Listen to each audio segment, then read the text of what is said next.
Cassie Jo Stoddart was a 16-year-old high school junior living in the small, close-knit community of Pocatello, Idaho. She was like many teenagers, hardworking, kind, and full of promise.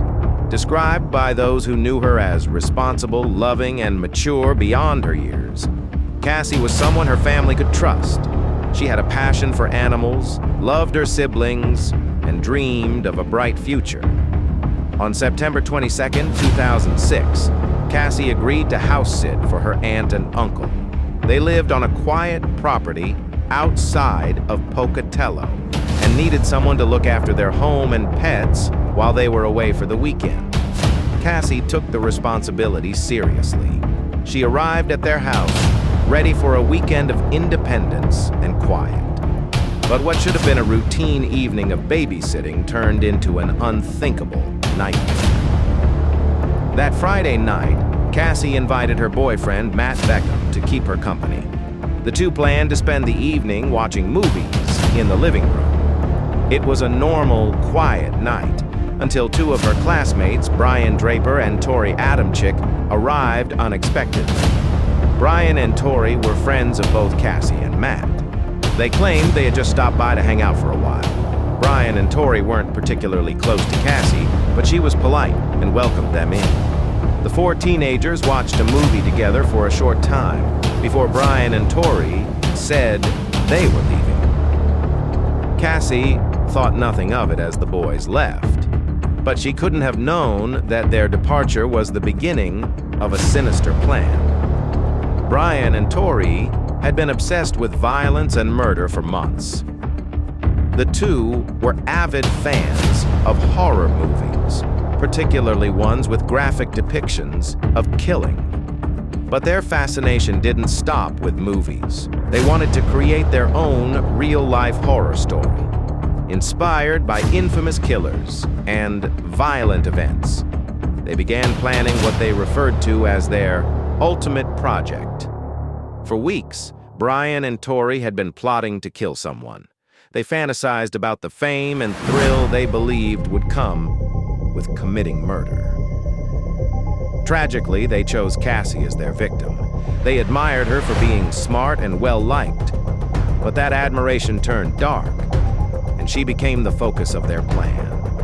Unbeknownst to Cassie, Brian and Torey hadn't truly left the house that night. Instead, they went to their car, donned dark clothing and masks, and armed themselves with knives. They re-entered the house through an unlocked basement door they had opened earlier in the evening. For a time, they hid in the shadows, turning off lights in the basement to frighten Cassie and Matt. Their goal was to isolate Cassie. When Matt eventually left the house for the night, Cassie was alone. At this point, Brian and Torey crept upstairs and ambushed her. The attack was swift and brutal. Cassie fought back, but she was overpowered and stabbed over 30 times. The boys fled, leaving her bleeding and alone. By the time her family returned home on Sunday, Cassie had succumbed to her injuries. The discovery of her body shattered her family and sent shockwaves through the community. What made this crime even more horrifying was the evidence Brian and Torey left behind. In the days and weeks leading up to the murder, the two boys recorded themselves discussing their plans.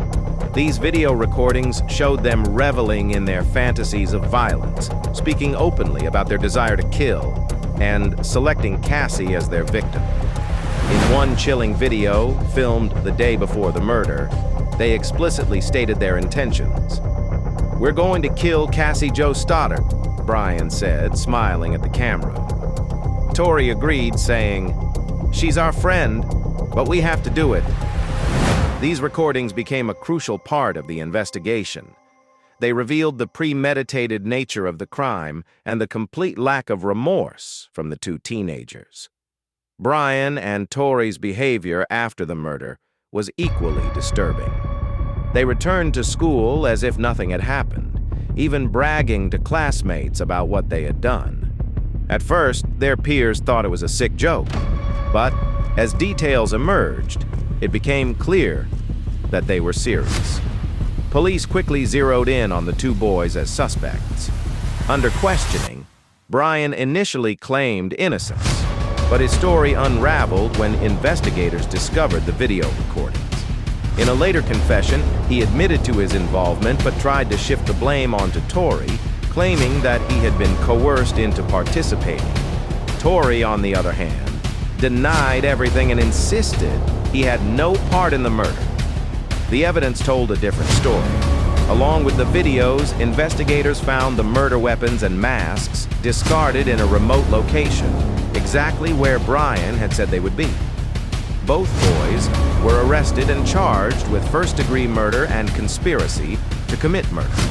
Their trials were highly publicized, drawing attention to the senselessness and brutality of the crime. Both Brian and Torey were tried as adults, and each was convicted of all charges. Brian received a sentence of life in prison without the possibility of parole, while Torey initially received the same sentence. However, following appeals, Torey's sentence was amended to include the possibility of parole after 30 years. The Stoddart family was left devastated by Cassie's death. Her parents, Anna and Todd, described her as the glue that held their family together. Losing her in such a violent and senseless way was a wound they would never fully recover from. In the years since her murder, Cassie's story has become a cautionary tale. It highlights the dangerous intersection of unchecked fantasies, access to violent media, and the inability to recognize warning signs in seemingly normal individuals. The case also serves as a reminder of the fragility of trust and the devastating impact of betrayal. Cassie Jo Stoddart's life was stolen from her at just 16 years old, leaving behind a legacy of heartbreak and loss. She is remembered not for the horrific way she died, but for the kind and loving person she was. Her story reminds us to cherish the people we hold dear and to remain vigilant against the darkness that can sometimes hide in plain sight.